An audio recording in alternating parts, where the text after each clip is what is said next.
ഇന്ന് നമ്മൾ ചിന്തിക്കുന്ന കാര്യം ധനം എങ്ങനെ സേവ് ചെയ്യണം എന്നതിനെ സംബന്ധിച്ചാണ്. നമുക്ക് വ്യത്യസ്തമായ വരുമാനമായിരിക്കും ഉണ്ടാകുക. ഓരോരുത്തർക്കും എല്ലാവർക്കും തുല്യ വരുമാനമൊന്നുമല്ലല്ലോ, വ്യത്യസ്തമായ വരുമാനങ്ങളായിരിക്കും ഉണ്ടാവുക. അതുകൊണ്ട് തന്നെ വ്യത്യസ്തമായ അളവിൽ മാത്രമേ സേവ് ചെയ്യാൻ പറ്റൂ. പക്ഷെ ധനം സേവ് ചെയ്യണമെങ്കിൽ അതറിയണം. ധനം സേവ് ചെയ്യണമെങ്കിൽ അറിയണം. പലപ്പോഴും എന്റെ അടുത്ത് ആളുകൾ വന്നിട്ട് പറയുന്ന ഒരു കാര്യം, എനിക്ക് ഒന്നും ഇന്ന് വരെ സമ്പാദിക്കാൻ കഴിഞ്ഞിട്ടില്ല, 58 വയസ്സായി 60 വയസ്സായി എന്നൊക്കെയാണ്. സമ്പാദിക്കാൻ കഴിഞ്ഞിട്ടില്ല എന്നൊറ്റ വാക്കുകൊണ്ടായില്ല. സമ്പാദിക്കാൻ കഴിയണമെങ്കിൽ വളരെ നേരത്തെ തന്നെ അതിനെക്കുറിച്ച് ആലോചിക്കണം. ഈശ്വരൻ ധനം നൽകും, അല്ലെങ്കിൽ ഈശ്വരൻ കൊണ്ടുവന്ന് നമ്മളെ സഹായിക്കും എന്നൊന്നും പറയുന്നതിൽ ഒരർത്ഥവുമില്ല. ഈശ്വരൻ നമ്മൾ സഹായിക്കും, പക്ഷെ നമ്മളെ ഈശ്വരൻ സഹായിക്കണമെങ്കിൽ നമ്മൾ ഒരു വർക്ക് ചെയ്യണം, അല്ലെങ്കിൽ നമ്മൾ ഒരു വരുമാന മാർഗം ഉണ്ടാക്കുന്നതിനുള്ള തൊഴിൽ ചെയ്യണം. അതിൽ നിന്ന് കിട്ടുന്ന വരുമാനത്തിൽ നിന്ന് മാറ്റിവെക്കണം എന്ന് തീരുമാനിക്കണം. നമ്മുടെ ജാതകത്തിലൊക്കെ നോക്കുകയാണെങ്കിൽ 2ാം ഭാവാധിപരും ഭാഗ്യാധിപരും ഒക്കെ ആക്കി കണക്ക് കൂട്ടിക്കൊണ്ടാണ് ധനം സേവ് ചെയ്യാനുള്ള യോഗത്തെക്കുറിച്ച് ചിന്തിക്കുന്നത്. ധനം സേവ് ചെയ്യാനുള്ള യോഗമുള്ളവരെ സംബന്ധിച്ചിടത്തോളം എങ്ങനെയെങ്കിലുമൊക്കെ കുറച്ച് ധനം ഓൾറെഡി വന്ന് കിട്ടും അവർക്ക് സേവ് ചെയ്യാൻ.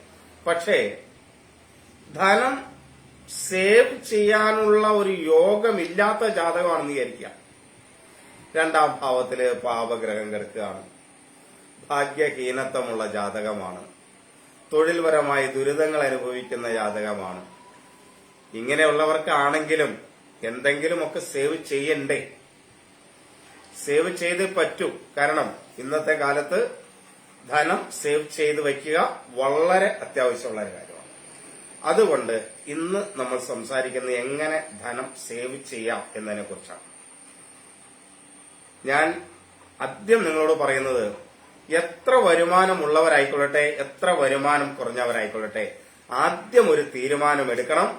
എനിക്ക് കുറച്ച് ധനം സൂക്ഷിക്കണം, അല്ലെങ്കിൽ എനിക്ക് കുറച്ച് സേവ് ചെയ്യണം, എന്റെ ജീവിതത്തില് എനിക്ക് കുറച്ച് സേവ് ചെയ്യണം എന്ന ഒരു തീരുമാനം ആദ്യം ഉണ്ടാകണം.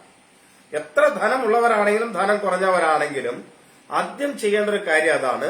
നമുക്ക് ശമ്പളത്തിൽ വളരെ വളരെ കുറച്ച് ശമ്പളം കിട്ടുന്നവരുണ്ടാവും, ദിവസക്കൂലിക്ക് പോകുന്നവരുണ്ടാവും. എങ്ങനെയാണെങ്കിലും നമുക്ക് സേവ് ചെയ്യണം എന്ന് തീരുമാനിക്കണം.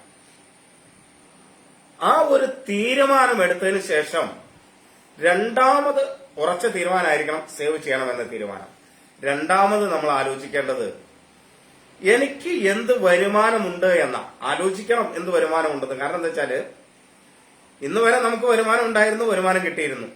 ആ വരുമാനം കിട്ടിയത് അങ്ങനെ തന്നെ ചെലവാക്കുകയും ചെയ്തിരുന്നു. അതുകൊണ്ട് എന്ത് വരുമാനമുണ്ട്, അത് എങ്ങനെ ചെലവായി എനിക്കറിയില്ല എന്നാ പറയാ. എനിക്ക് കിട്ടുന്ന ധനം എങ്ങനെ ചെലവായി എന്ന് എനിക്കറിയില്ല എന്നാണ്. പക്ഷേ അത് പോരാ. എനിക്കെന്ത് വരുമാനമുണ്ട് എന്ന് കൃത്യമായി മനസ്സിലാക്കണം.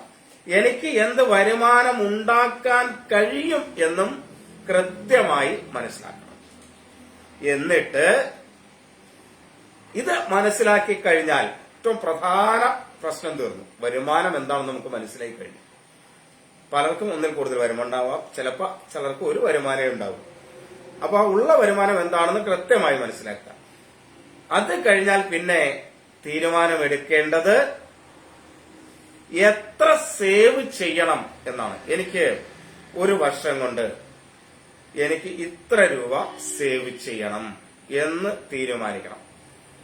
ഒരു 20,000 25,000 രൂപ സാലറി കിട്ടുന്ന അല്ലെങ്കിൽ വരുമാനം കിട്ടുന്ന ഒരു വ്യക്തി 10 ലക്ഷം രൂപ സേവ് ചെയ്യണമെന്ന് വിചാരിക്കരുത് കേട്ടോ. അങ്ങനെയല്ല ഞാൻ ഈ പോസ്റ്റിന്റെ രീതി പറയുന്നത്. കാരണം വെച്ച് കഴിഞ്ഞാൽ ചില ആളുകൾ അങ്ങനെയൊക്കെ നെഗറ്റീവ് കമന്റ് ഇടുകയും, അതുകൊണ്ടാണ് ഞാൻ ഈ പറഞ്ഞതിന്റെ അർത്ഥം. അതല്ല, നിങ്ങളുടെ വരുമാനത്തിനുള്ളിൽ നിന്നുകൊണ്ട് പരമാവധി എത്ര സേവ് ചെയ്യാൻ കഴിയുമെന്ന് തീരുമാനമെടുക്കണം. ആദ്യം സേവ് ചെയ്യേണ്ട തുകയെക്കുറിച്ച് തീരുമാനിച്ചിട്ട്, ഇപ്പോ ഒരു ഉദാഹരണം, 100 രൂപ വരുമാനമുള്ള വ്യക്തിയാണെന്ന് വിചാരിക്കാം. 100 രൂപ വരുമാനമുള്ള വ്യക്തിയാണെന്ന് വിചാരിക്കാം. ഞാൻ 25 രൂപ സേവ് ചെയ്യണം എന്ന് നമുക്ക് തീരുമാനിക്കാം. അതല്ല, 50 രൂപ സേവ് ചെയ്യാൻ കഴിയാനുള്ള സാഹചര്യമുള്ള വ്യക്തിയെ സംബന്ധിച്ചിടത്തോളം 50 രൂപ സേവ് ചെയ്യണമെന്ന് വിചാരിക്കാം. ബാധ്യതകളൊന്നുമില്ലാത്ത പുതിയ കുട്ടികളായിട്ടുള്ളവർ, 10, 22, 25 വയസ്സുള്ളവർക്കൊക്കെ ജോലി കിട്ടുമല്ലോ, അങ്ങനെയുള്ളവർക്ക് ബാധ്യതയില്ല. അങ്ങനെയുള്ളവരെ സംബന്ധിച്ചിടത്തോളം 75 രൂപ സേവ് ചെയ്യാം. അപ്പൊ അവനവരുടെ നിലയനുസരിച്ച് ആദ്യം എത്ര സേവ് ചെയ്യണം എന്ന് തീരുമാനിക്കണം. ഒരു വർഷം എത്ര സേവ് ചെയ്യണം എന്ന് തീരുമാനിച്ചാല് അതിനെ മാസമായിട്ട്, ആഴ്ചയായിട്ട്, ദിവസമായിട്ട് നമുക്ക് ഡിവൈഡ് ചെയ്യാൻ പറ്റും. വരുമാനം അനുസരിച്ച് ദിവസക്കൂലിക്കാരാണെങ്കിൽ അതിന് ദിവസമായിട്ട് ഡിവൈഡ് ചെയ്യാം. ആഴ്ചയിൽ ശമ്പളം കിട്ടുന്നവരാണ്, അല്ലെങ്കിൽ ആഴ്ചയിൽ വരുമാനം വരുന്നവരായിട്ട് ആഴ്ചയിൽ ഡിവൈഡ് ചെയ്യാം. മന്ത്ലി ആണെങ്കിൽ അങ്ങനെ ഡിവൈഡ് ചെയ്യാം. അങ്ങനെ വീതിച്ചതിന് ശേഷം നമ്മൾ തീരുമാനമെടുത്തു കഴിഞ്ഞിരിക്കുന്നു, ഞാൻ ഇത്ര സമ്പാദിക്കുമെന്ന്. 100 രൂപ വരുമാനം എടുത്ത ഒരാൾ ഞാൻ 25 രൂപ സേവ് ചെയ്യും എന്ന് തീരുമാനിച്ചാൽ പിന്നെ വരുമാനം 75 രൂപയേ ഉള്ളൂ. ഒരു കടവുമില്ലാത്ത ആളെ സംബന്ധിച്ചിടത്തോളം ഞാൻ പറയുന്നത് പിന്നെ വരുമാനം 75 രൂപയേ ഉള്ളൂ.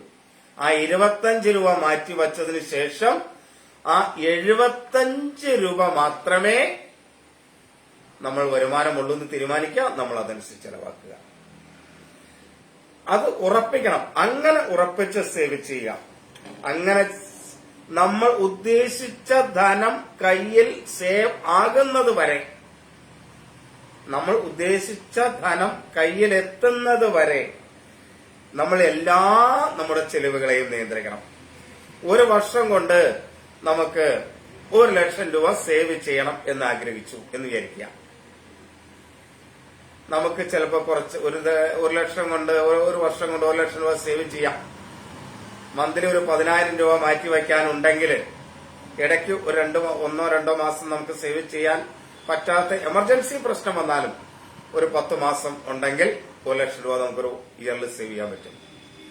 അങ്ങനെ സേവ് ചെയ്യാൻ തീരുമാനിച്ച ആ 1 ലക്ഷം സേവ് ചെയ്യാനെന്ന് തീരുമാനിച്ചാൽ അത് ഒരു വർഷം കൊണ്ട് 1 ലക്ഷം സേവ് ചെയ്യാൻ നമ്മൾ തീരുമാനിച്ചെന്ന് വിചാരിക്കുക. നമുക്ക് കഴിയുമെങ്കിൽ അത് ഒരു 7-8 മാസം കൊണ്ട് ആ തുകയിലേക്ക് എത്തിച്ചേരാനായിട്ട് നമ്മൾ പരിശ്രമിക്കണം. 12 മാസം കൊണ്ടാണോ ഞാൻ സേവ് ചെയ്യാൻ തീരുമാനിച്ചത് എന്നല്ല, 12 മാസം കൊണ്ട് സേവ് ചെയ്യാൻ തീരുമാനിച്ച തുകയിലേക്ക് എത്തിച്ചേരാൻ ഒരു 7-8 മാസം കൊണ്ട് എത്തിച്ചേരാനായിട്ട് കഴിയണം. ആ ഒരു ഉറപ്പ് ഉണ്ടാക്കിയെടുക്കുകയും സേവ് ചെയ്യുകയും ചെയ്താൽ എല്ലാവർക്കും ധനം സേവ് ചെയ്യാൻ പറ്റും. ഇത് ഞാൻ പറയാൻ കാരണം, ഈ വാർക്കപ്പണിക്കൊക്കെ പോകുന്ന ആളുകളുണ്ട്. കെട്ടിടം വാർക്കൊക്കെ ചുരുങ്ങിയത് 800 രൂപയെങ്കിലും കിട്ടും. ഒരു സംശയം 800 രൂപയെങ്കിലും കിട്ടും വാർക്കപ്പണിക്കൊക്കെ പോകുന്ന ആളുകൾ. തന്റെ വീട്ടിൽ ആരെങ്കിലും ഒരാൾ അസുഖമായി ഹോസ്പിറ്റലിൽ കിടന്നാൽ തൊട്ടടുത്ത് ബ്ലേഡിന് പൈസ കൊടുക്കുന്ന ആളുകളെ അന്വേഷിച്ച് നടക്കും ഹോസ്പിറ്റലിലെ പൈസ കെട്ടാൻ. എനിക്ക് അനുഭവം ഞാൻ പറയുന്നത്, എനിക്കറിയാം അങ്ങനെയുള്ള പലരെയും. ശരിക്കും 800 രൂപ വരുമാനം കിട്ടുന്ന വാർക്കപ്പണി അങ്ങനെയുള്ളവർക്ക് എല്ലാ ദിവസവും ഉണ്ടായിക്കൊള്ളുന്നല്ല, എന്നാലും ഏതാണ്ട് മിക്കവാറും ദിവസമൊക്കെ പണിയുണ്ടാവും. അങ്ങനെയുള്ളൊക്കെ ആളുകള് സേവ് ചെയ്യാതെ ഇത് ലഹരി പദാർത്ഥങ്ങൾ ഉപയോഗിക്കാൻ അല്ലെങ്കിൽ മറ്റു കൂട്ടുകാരായിട്ട് കൂടി നടക്കാനൊക്കെ പല പൈസയും പോകുന്നു. എല്ലാവരും അല്ലാട്ടോ ഞാൻ പറയുന്നത്, അങ്ങനെയുള്ള ആളുകളെ ഞാൻ കണ്ടിട്ടുള്ളത് കൊണ്ടാണ് പറയുന്നത്. അങ്ങനെയൊക്കെ പൈസ കളയുന്നതുകൊണ്ടാണ് ഈ അത്യാവശ്യം വരുമ്പോൾ ഒരു ഹോസ്പിറ്റലിലൊക്കെ പോകുമ്പോൾ നമ്മൾ തൊട്ടടുത്ത ബ്ലേഡുകാരെ സമീപിക്കേണ്ടി വരുന്നത്. അപ്പൊ നിർബന്ധമായും അങ്ങനെ സേവ് ചെയ്യാൻ തീരുമാനിക്കണം. വീട്ടിലുള്ളവരുടെ സഹകരണം കൂടെ ഇതിന് കിട്ടുമെങ്കിൽ,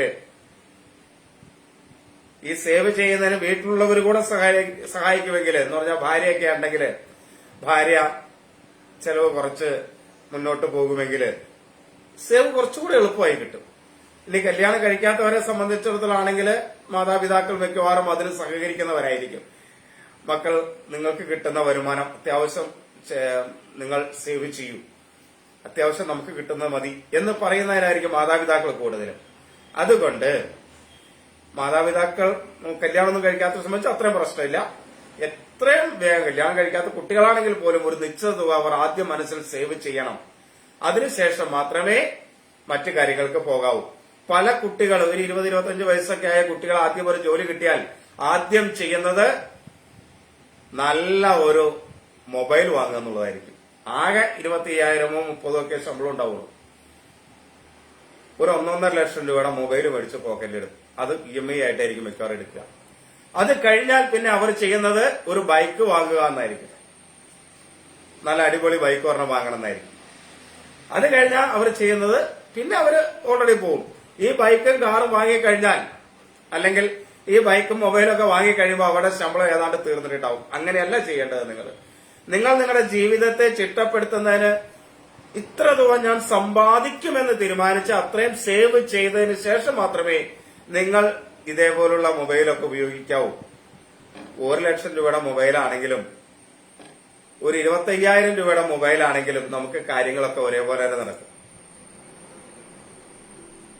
ഒരു 10 ലക്ഷം രൂപയുടെ ബൈക്ക് എടുത്താലും ഒരു 1.5-2 ലക്ഷം രൂപയുടെ ബൈക്ക് എടുത്താലും നമ്മൾ യാത്ര ചെയ്യേണ്ട ദൂരം ഒന്ന് തന്നെയായിരിക്കും ഏതാണെങ്കിലും. അപ്പോ 10 ലക്ഷത്തിൽ പോണോ 1.5 ലക്ഷത്തിൽ പോണോ എന്നൊക്കെ തീരുമാനിക്കാം.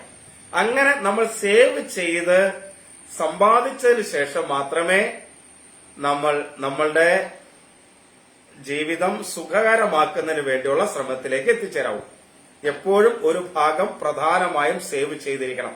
അതവിടെ ഇരിക്കട്ടെ. ആ തുക നമുക്ക് ഇന്നത്തേക്ക് വേണ്ടിയുള്ളതല്ല, നമ്മളുടെ ജീവിതം സുഖകരമായി നടക്കേണ്ട കാലഘട്ടത്തിനുള്ളതല്ല എന്ന് തീരുമാനിച്ച് അത് സേവ് ചെയ്യാനായിട്ട് എല്ലാവരും ശ്രദ്ധിക്കണം. അങ്ങനെ ഉറച്ചു ശ്രദ്ധിച്ചാൽ ഞാൻ ഈ പറഞ്ഞതുപോലെ സേവ് ചെയ്യാൻ തീരുമാനിക്കുക. തുക എത്രയാണെന്ന് മനസ്സിലാക്കുക. അതനുസരിച്ച് കിട്ടുന്ന അന്ന് തന്നെ മാറ്റിവെച്ച് ബാക്കിയെ എടുക്കൂ എന്ന് തീരുമാനിക്കുകയൊക്കെ ചെയ്താല് ജീവിതം സുഖകരമായി പോകാൻ ഒരു പ്രയാസവുമില്ല. ഇന്ന് നേരെ തിരിച്ചു നടക്കുന്നത് കൊണ്ടാണ് പലരുടെയും കയ്യില് സമ്പാദ്യമില്ലാത്തതും അത്യാവശ്യം വരുമ്പോ മറ്റുള്ളവരുടെ മുമ്പിൽ കൈനീട്ടേണ്ടി വരുന്നത്. ചില സാഹചര്യമുള്ളവർക്ക് അങ്ങനെ വരാതിരിക്കാട്ടോ. അപൂർവത്തിലപൂർവം ഇങ്ങനെ നിങ്ങൾ ശ്രദ്ധിച്ചാൽ, ഇങ്ങനെ ശ്രദ്ധിക്കുന്നവർക്ക് അത് കഴിയാതെ വരുന്ന സാഹചര്യങ്ങൾ ഉണ്ടാവില്ല എന്ന് ഞാൻ പറയുന്നില്ല. അത് വളരെ വളരെ വളരെ കുറവേ ഉള്ളൂ. വളരെ ഭാഗ്യഹീനത്വമൊക്കെ ഉള്ളവരെ സംബന്ധിച്ചിടത്തോളം ജാതകത്തില് സേവ് ചെയ്യാൻ യോഗമില്ലാത്തവരെ സംബന്ധിച്ചിടത്തോളം നിർബന്ധ ബുദ്ധിയായി അവർ കുറച്ചെങ്കിലും സേവ് ചെയ്യാനായിട്ട് മാറ്റണം. കാരണം അങ്ങനെ ചെയ്യാൻ തീരുമാനിച്ചു മാറിയാൽ ഈശ്വരൻ കൂടെ നിൽക്കും. നല്ല ഈശ്വര ഭജനത്തോടെ ഭഗവത് പ്രാർത്ഥനയോടെ ഞാൻ ഇന്നു മുതൽ ഇന്ന ലക്ഷ്യത്തിനായി ഈ തുക മാറ്റിവെക്കുന്നു ഭഗവാനെ എന്ന് പറഞ്ഞുകൊണ്ട് നമ്മൾ തുടങ്ങിയാൽ അതിനുള്ള തുക കിട്ടും. നല്ല ലക്ഷ്യത്തിനായിട്ട് മാറ്റിവെക്കുന്ന തുകയായിരിക്കണം എന്ന് മാത്രം. അങ്ങനെ ചെയ്ത് എല്ലാവരും കുറച്ചെങ്കിലും സമ്പാദ്യം അവരവരുടെ വരവിനനുസരിച്ചുള്ള കുറച്ച് സമ്പാദ്യം സൂക്ഷിച്ചു വയ്ക്കുന്നവരായി എന്റെ ഈ വീഡിയോ കേൾക്കുന്ന എല്ലാവരും അതിന് തയ്യാറായി തീരണം എന്ന് ഭഗവാനോട് പ്രാർത്ഥിച്ചുകൊണ്ട്, അങ്ങനെ എല്ലാവർക്കും കഴിയട്ടെ എന്ന് പ്രാർത്ഥിച്ചുകൊണ്ട്, നിങ്ങൾക്ക് ഈ വീഡിയോ ഇഷ്ടപ്പെട്ടെങ്കിൽ നിങ്ങൾ ഇത് ഷെയർ ചെയ്യുക, ലൈക്ക് ചെയ്യുക, കമന്റ് ചെയ്യുക. എല്ലാവർക്കും നമസ്തേ. എന്റെ നക്ഷത്രഫലം ചിങ്ങമാസത്തെ നക്ഷത്രഫലം 1-ാം തീയതി പോസ്റ്റ് ചെയ്യുന്നുണ്ട്. അതെല്ലാവരും കേൾക്കുക കൂടെ ചെയ്യുക. അതേപോലെ കഴിഞ്ഞ കർക്കിടകത്തിലെയും മിഥുനത്തിലെയും ഒക്കെ എന്റെ പോസ്റ്റുകൾ ലക്ഷക്കണക്കിന് ആളുകളാണ് കണ്ടത്. ആ കണ്ട എല്ലാവർക്കും എന്റെ നന്ദി ഞാൻ പറയുന്നു. അതേപോലെ അതിൽ കമന്റ് ചെയ്യുകയും അഭിപ്രായം പറയുകയും ഒക്കെ ചെയ്തിട്ടുള്ള ആളുകൾക്കെല്ലാം എന്റെ സ്നേഹാദരങ്ങൾ. എല്ലാവർക്കും നമസ്തേ.